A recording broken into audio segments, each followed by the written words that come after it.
Kur hym në banesë kishin ende puls, fletqi një familje skola që humbën jetën tragjikisht në Itali. Detajet të tjera janë zbuluar nga ngjarja tragjike që tronditi Italinë, ku 4 anëtar të një familje shqiptare humbën jetën pasi dyshohet se u helmuan nga monoksidi i karbonit. Në lidhje me tragjedin ka folur për mediat Ernest Çelafqi, një shqiptar i familjes i cili ishte ndër personat e parë që hyri në banesë së bashku me karabinierët. Në dëshminë e tij ai rrëfen momente dramatike të ndërhyrjes ku rreth orës 21:30 u përball me 4 trupat e shtrirë pa ndjenja në katin e 2 të shtëpisë, duke theksuar se në ato çaste viktimat kishin ende puls.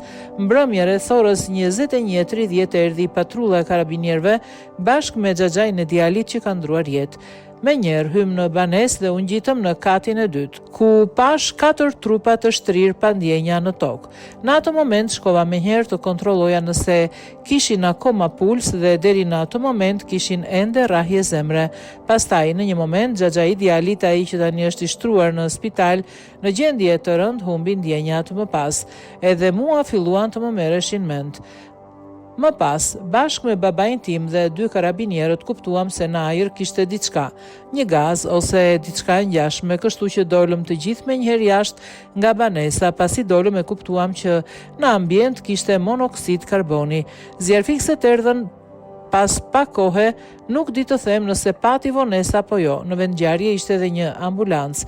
Pasi dolëm jashtë, na dha ndihmën e parë, thot i riu, teksa u pyet se pse ndihma e shpejt nuk u ngjit në banesë. I riu tha se nuk ju lejua të hynin.